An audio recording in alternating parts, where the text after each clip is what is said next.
from 9 till 10 a.m. to find out all of the happenings going on at Clinton High School. Warner Hospital and Health Services in Clinton, compassionate care close to home. Join us for the WHOW High School Road Tour. News time, 7 minutes after 7 o'clock on this Monday.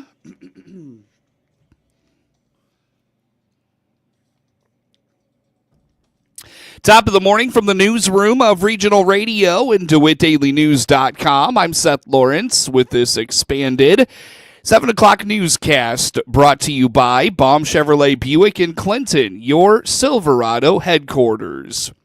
Here's what we have coming up for you in news on this Monday. A potential DeWitt County employer is seeking some financial help as it has 30 days to make a decision whether it will officially come to Clinton. A rural Macon County school district has developed a theme for each new school year, and they're striving to live up to that theme in 24 and 25. And Social Security is highlighting working while receiving retirement benefits. Those stories and more coming up in news on this Monday. We stream to Facebook and YouTube, brought to you by Peterson Insurance, your Pekin Insurance agent in Clinton. Over the weekend on Regional Radio, we broke news that DeWitt County could become the home to a major manufacturer. Over the next 3 weeks, DeWitt County Board Chair Joe Whitty indicates QuickWall will be connecting with various taxing bodies in DeWitt County, seeking some abatement for a multi-million-dollar renovation to the former R.R. Donnelly building in Clinton. QuickWall company, I think they're based out of Springfield. They've been growing. They manufacture what you'd call movable wall systems. So, you think of a conference center at a hotel or something like that, and you need to divide a big room into multiple rooms. They manufacture the larger dividers, some of those accordion style walls. They've been doing that for some time. It's an old company with a storied history, but obviously that's become big in the last couple of decades. And in recent years, they had a news release out on their website about purchasing some intellectual property rights to some even larger systems. So they now have the capabilities to manufacture and produce these much larger systems than what they had before. The space that they had in Springfield, I don't think it was going to be able to allow them to do everything that they need to do. According to Whitty, the DeWitt County Development Council leadership and executives from QuickWall at last week's DeWitt County Board meeting presented an exciting development about the company. They've grown. They've got a facility in Wisconsin and then one in Mount Pulaski as well. And, you can imagine trying to coordinate, the manufacturing in 3 different facilities. QuickWall company, I think they're based out of Springfield. They've been growing. They manufacture what you'd call movable wall systems. So, you think of a conference center at what they started with, it was approaching the 3 largest dollar amounts from their tax bill. If you were to look at the R.R. Donnelly, that property, what the tax bill was, it was just short of $65,000 for 2023. Mm-hmm. The vast majority of it, I think over $30,000, was the school board or the school district. I think Clinton was number 2, just under $20,000, and then the county's portion of that tax bill was about $5,500. Obviously that number can change. There's another, I think 5 or 6, maybe 7 different taxing bodies. You got, the library, the EMS, community center, things like that make up the additional 15%. But the lion's share were those 3, and so that's where they're starting. I think the intention is to approach all taxing bodies. But what we could do from the county standpoint is, we can abate or offset those taxes somehow through economic development incentives for our portion of that. Which was about $5,500 in 2023, and what they were looking for was a 5-year abatement. Whatever that number does in the next 5 years, they were looking for some type of abatement, and that's what we covered last night. According to Whitty, the company is growing and expanding, and the former R.R. Donnelly building on Clinton's east side is seen as the perfect fit. They've grown. They've got a facility in Wisconsin and then one in Mount Pulaski as well. And, you can imagine trying to coordinate, the manufacturing in 3 different facilities, the distribution. They distribute to 19 countries and throughout all U.S. So wow. It's a big company, growing, doing a lot of great things. They got a great new contract that is going to require, the ability to have more facilities. And so our Donnelly was the old building is something that they were really interested in. From what I understand, they have signed a contract, but they had 30 days, to make a decision as to whether or not they want to back out for any reason. So the R.R. Donnelly building needs a new roof and some other improvements to accommodate QuickWall. We have a potential manufacturer interested in some property here in Clinton. They're looking to finalize a decision here in the near future as to whether they want to purchase this property and make Clinton their home. So nice. We're doing what we can from the DC side to coordinate those discussions, and Kurt's really been taking the lead on that. And they approached the DeWitt County Board last night to look at some opportunity to maybe do some tax abatement or something of that sort to help offset some of the costs that they're going to have if they purchase this building that they're looking at. They've got a large investment that they're going to have to make in some upgrades. So just anything that we can do to help finalize that decision for them. That's kind of what Kurt has been working very hard at the last several weeks to try to get that lined up. They did approach the county board last night, or they were there. We had a letter with this official request, and we had the opportunity to discuss that with them. And QuickWall has signed a contract to move into the former R.R. Donnelly building. However, as Whitty indicated, there is a 30-day opt-out for them for any reason.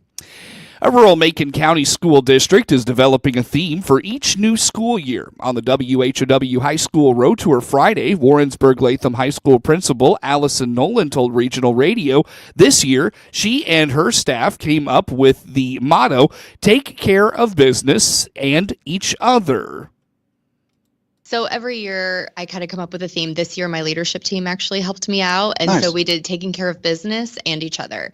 So it's always about accountability. So we've done, keep going, keep growing. We've done own it. And so now taking care of business and each other. So taking care of business kind of means getting here on time, getting the work done, living up to expectations, but always also focusing on accountability, taking responsibility for our mistakes if we do mess up, and just kind of moving forward and growing from them, learning from them. And, our teachers are accountable, and we just kind of embody that.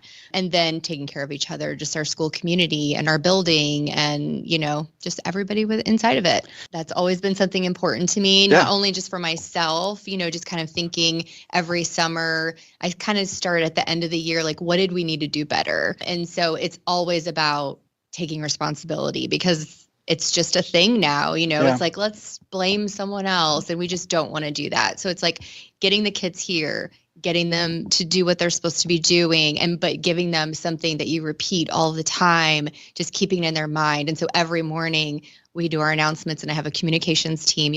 And so every morning we start our day with just saying, like, good morning, we're happy you're here. So that's kind of like our taking care of each other part of it. And then the last thing they hear is, and don't forget to take care of business and each other. And so just reminding them every day, like, come on, live up to these high expectations that we set for you. But these are expectations. It's not just for high school. This is for life. And it's reminding the teachers too, hey, take care of business. It's reminding me, hey, take care of business. Like, let's do what we need to do to be here, to be right, to take care of each other. Student Council member Savannah Allen is proud of the homecoming celebration this year. Co-president Parker Brumbaugh says with more students involved in the group than ever, this year they have had to change their planning style. I would say the biggest thing we did would probably be homecoming. We planned multiple assemblies, all the dress-up days, helped with our football game, a tailgate before, a bunch of homecoming-related activities. This year was a little different. We broke into multiple committees with one or two specific leaders. And so they were in charge. We had a t-shirt committee, an assembly committee, decorations, things like that. Yes, we have a ton. 60, I think Wow. we have 60. So that's why we decided to do the different committees, because we had so many people. So we wanted to make sure that all the jobs were spread out evenly. It was way more organized than we had done in previous years. And we got stuff done a lot quicker because everything was so organized. Brett Reedy is the athletic director and praises his coaching staff for the success they've brought and their outstanding character. Football was a successful season, finished 8-3, made the playoffs, second round of playoffs, and was very pleased. A lot of progress. It was kind of one of those seasons we'd been waiting on. Boys soccer as well had a very good season, led by a lot of seniors and we got some good young ones coming up. We got some coaches that have been here for a lot of years. We're kind of in a fortunate situation, especially like baseball, softball, volleyball, where they also do middle school and the high school, which I think helps with continuity, instill in their system things that they want to get taught at a younger level that transitions eventually to high school. We also got some that are in their first couple of years. So, we got some that are, they're all very passionate about what they do. They've been successful. And we're very fortunate to have the coaching staff we have. We want them to be good citizens, good students. And I think that's the focus of what we do. And I think eventually, you teach those principles of having being high character students and people. And then that translates into the playing court or the field or whatever it may be. So, learn more about all the happenings at Warrensburg-Latham schools at wlhs.wl.k12.il.us and find them on social media. Social Security benefits are a part of the retirement plan of many American workers, and as you think about when to start receiving your retirement benefits, there are several issues to consider. Medicare, on the basis of age, starts at age 65. Jack Myers with Social Security is highlighting if you retire at 62, how that will impact your insurance. Yeah, obviously another big thing that people have to consider, sometimes you have to keep working because you need medical insurance. So the medical insurance that a lot of people use in retirement is Medicare. Age-based Medicare starts at 65. So if your full retirement age is 66 or 66 and a half or 67, you're still eligible for Medicare at 65. So what does that mean if you decide to retire and start collecting your Social Security at 62? Well, you're not going to be eligible for Medicare at 62. So you have to weigh out, do you have insurance? What are you going to do for health insurance from the point that you retire until you become eligible for Medicare at 65? Definitely think about that. Do you have the option to be on a spouse's policy? Could you go out to the marketplace at healthcare.gov and get some kind of insurance?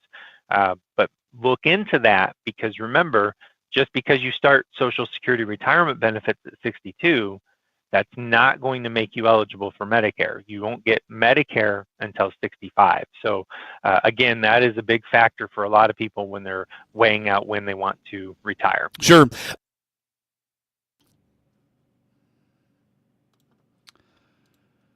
You can apply up to 4 months in advance of when you want payments to start. Myers points out there is no retroactivity for reduced benefits, but up to 6 months of retroactivity is possible if you are over that full retirement age. That's another thing that people sometimes are weighing out. Maybe you're trying to figure out, okay, how do I time this thing? I want to retire. I don't know when I should apply. I don't know when I'm going to get my first payment. One thing you should know is that we always pay Social Security checks the month after they're due. So if you're eligible for a Social Security payment for the month of January, that's going to come in February. Now, you can apply up to 4 months in advance of when you want your payments to start. If you are under your full retirement age at the point that you choose to apply for benefits, you can't go backwards. There's no retroactivity. So you couldn't, if you're 62, or let's say you're 63 right now, you couldn't come to us and say, hey, I want to start my benefits a couple months ago. Your only option would be to start them right now or up to 4 months in the future. If you are under full retirement age and want to receive your first payment in April, apply in November, December, January, February, or March, and choose March as the month you want benefits to begin. Myers notes you will get your first payment then in April. Now, if you are over your full retirement age, you could choose up to 6 months of retroactivity. So if you had been waiting and now you've decided, you know what, I kind of wish I would have just taken them a little sooner. If you're over full retirement age, we could take you back up to 6 months. So you could get a little bit of back pay there as long as you would still be over full retirement age all the way back for those full 6 months. But, a lot of times, Seth, people will ask, well, when should I apply? So here's an example. Let's say you're under full retirement age and you want to receive your first Social Security payment in the month of April. So what we already know is that's going to be a March payment because March payment comes in April. So you could have applied in November, December. You could apply this month in January. You could apply next month in February or even in March. And you would choose March as the month you want your benefit to begin. And then that first payment would arrive in April. So it's all about timing. You know, if you want your payment one month, you've got to elect for that to be paid for the month prior. And that's one thing that people don't always necessarily realize. If you're a widow or widower, Myers adds, you have the option to start receiving survivor benefits as early as age 60 or age 50 if you're disabled, and then you can switch then from your own retirement benefit later. You can even wait until age 70 to switch. Yeah, you know, Seth, that is a real game changer for folks, obviously in so many ways. You know, it's just such a big financial thing to consider. And it really does open up some more options in terms of what you're going to do with your Social Security. Because when two people work and pay into Social Security as a married couple, a lot of times if they've worked steadily, both of them through the years, there's not a whole lot to consider while they're both around because, you know, usually they'll both just receive their own Social Security. You're only going to be eligible for a spousal benefit if your spouse's amount is more than double yours because you only get half as a spouse. So a lot of times your own is higher. You don't have the option while you're both alive to start on one and let your own grow. You have to take yours first, and then, you know, if you're eligible for anything additional, you can as a spouse. But because of all that, you know, a lot of times each person just gets their own. But once one of the spouses pass away, then you do have an option. For one thing, you can start to receive surviving spousal benefits as early as 60. So it's 2 years earlier, 50 if you're a disabled widow or widower. So you can get that benefit earlier. That would be a reduced benefit at that point. But a huge difference between survivor benefits and lifetime spousal benefits is you would have the opportunity, so your mom in this scenario would potentially be able to start receiving benefits on your dad's record, and then down the road, she could switch to her own. So she could wait to her own full retirement age. She could wait till age 70 and really have her benefit grow from those delayed retirement credits. So you have some different options as a surviving spouse that you don't necessarily have while both members of the couple are still living. Visit the retirement webpage at ssa.gov/retirement for more information that will help guide your retirement planning. News time is 25 minutes after the hour. A break here. More to come on the morning show. Happy New Year from all of us at Baum Chevrolet Buick here in Clinton and Farmer City. This is Scott Baum. Most of our customers trade for a different SUV or truck because their needs change each year. That's good because we have transportation options for you. Plus, we need your trade. Our selection of top quality pre-owned trades come from you. Come see our ever-changing new Chevrolet and Buick inventory today. BaumChevyBuick.com. Right from the start. News time is 25 minutes after 7 o'clock on this Monday. I'm Seth Lawrence with you folks today for this expanded local newscast. It's been a great collaboration between the Illinois Farm Bureau, the Illinois Specialty Growers Association, and the Illinois Farmers Market Association as the three get set for the Everything Local Conference, January 29th through 31st at the Bank of Springfield Center this week. There's two things I want to highlight, which is our Department of Agricultural General Session and Market Maker General Session. It's a combined panel. We are really excited to have you, Jim, host it because part of it's going to talk about our local food directory, Department of Agriculture's integration to that, and the launch of the Illinois Grown Branding Program and relaunch of the Illinois products and what that branding program means for the state. That's at 10 o'clock on January 30th is our keynote special, and I think it's a really huge conversation about some new market programs and really how we're going to take the local food directory to the next step. The second one is we're actually going to have Department of Labor do a presentation in our business development track. And that is actually going to talk about paid time off. And there has been a lot of questions about how to navigate paid time off with seasonal workers. So they're actually coming to answer questions. You can register at specialtygrowers.org. Could immigration policy and mass deportations have an impact on commodity markets? Well, it does in terms of prices and the cost. Labor is obviously a huge issue.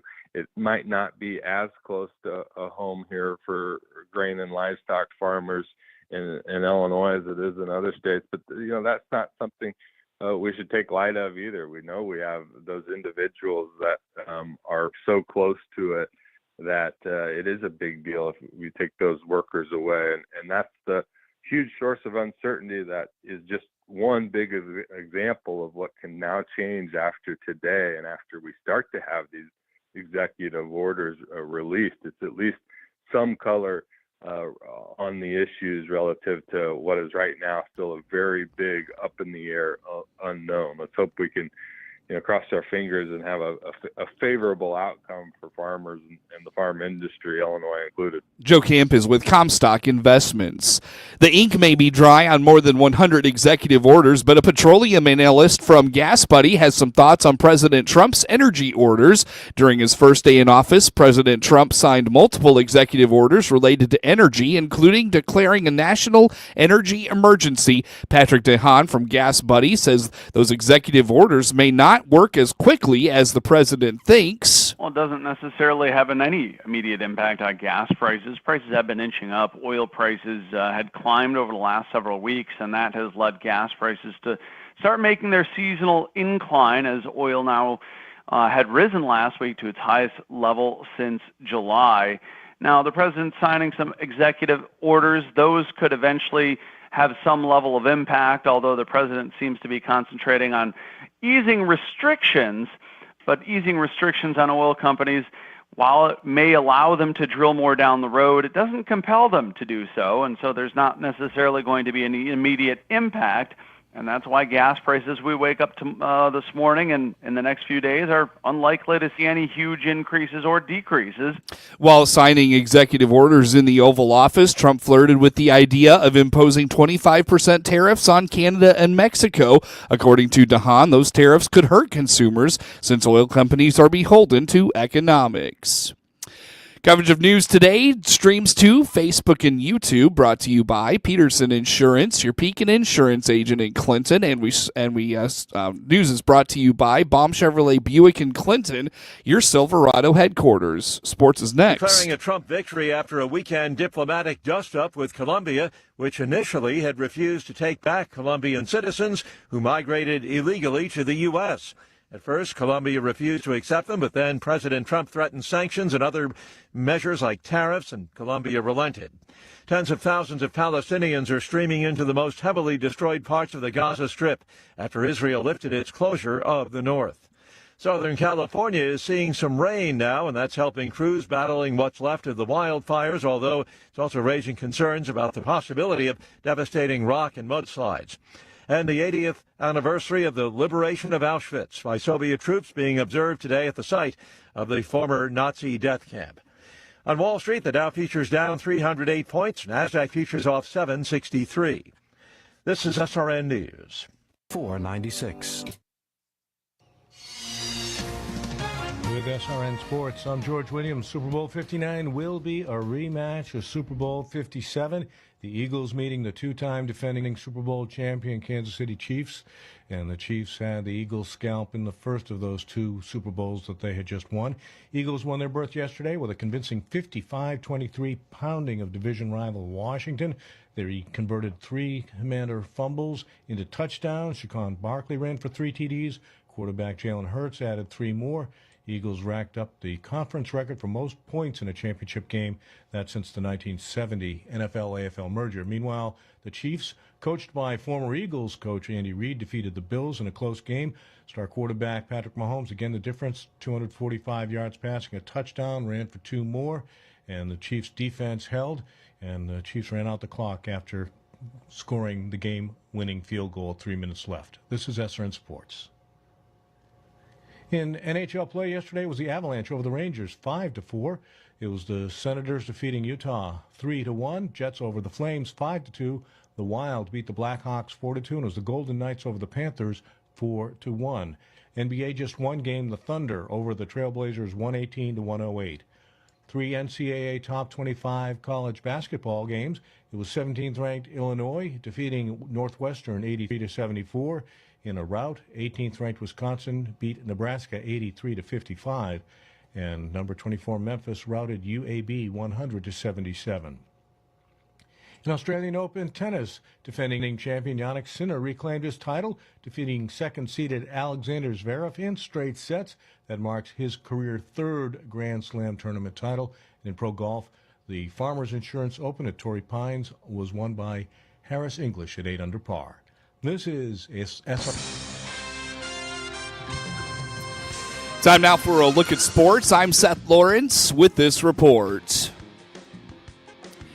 Clinton used a fast start and rolled in its Central Illinois Conference tournament opener in a 56-31 win over Warrensburg-Latham from Clinton High School Saturday. In high school girls basketball action, the top-seeded Lady Maroons jumped out to a 19-5 start after the first quarter and never looked back. Saturday's win came on the heels of a 49-14 win for Clinton over Warrensburg-Latham Thursday night at Clinton High School. Lila Kluver and Carly Anderson led the Lady Maroons with 17 points apiece. Reagan Filkin scored 12. The girls' Central Illinois Conference tournament is a round-robin format between 2 3-team pools. The tournament is at Clinton High School this year. The Lady Maroons return to action Tuesday night when they take on Central A&M. Game time is 7:30 p.m. Hear the action on WHOW and all its digital platforms. Kylan Boswell scored 17 points and had 6 rebounds to lead 17th-ranked Illinois over Northwestern 83-74 Sunday.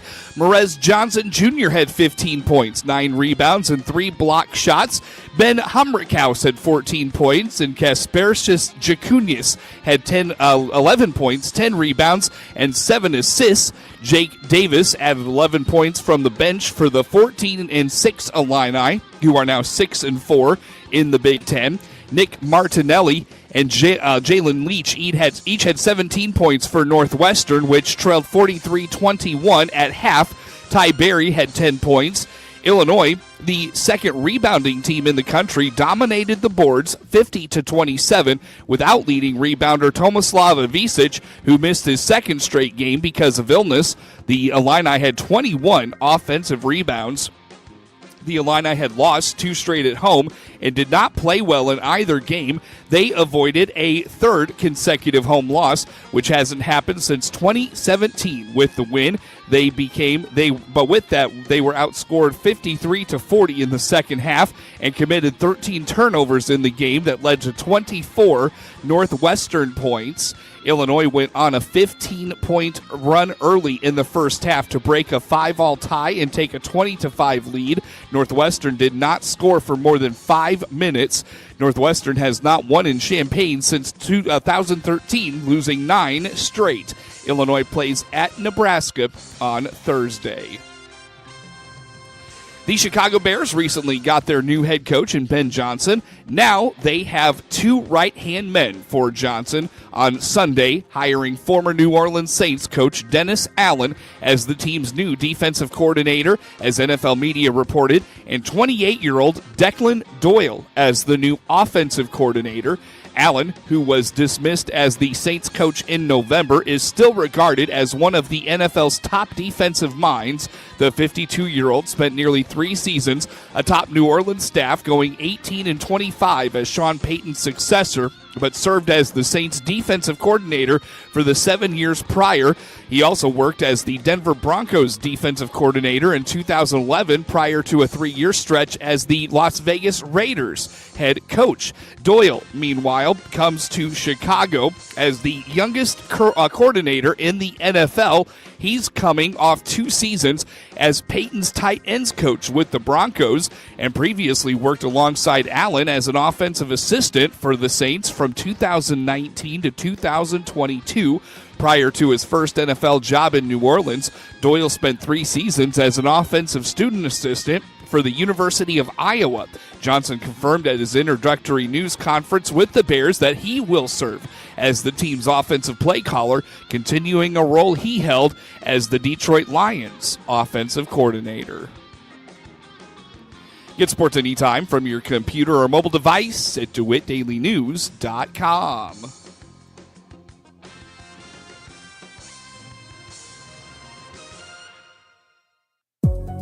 This is staff meteorologist Jennifer Wojcicki with your regional radio forecast. Ample sunshine expected today with daytime highs approaching 43. Southwesterly winds 10 to 20 miles per hour. Lows dip down to about 27 to 9.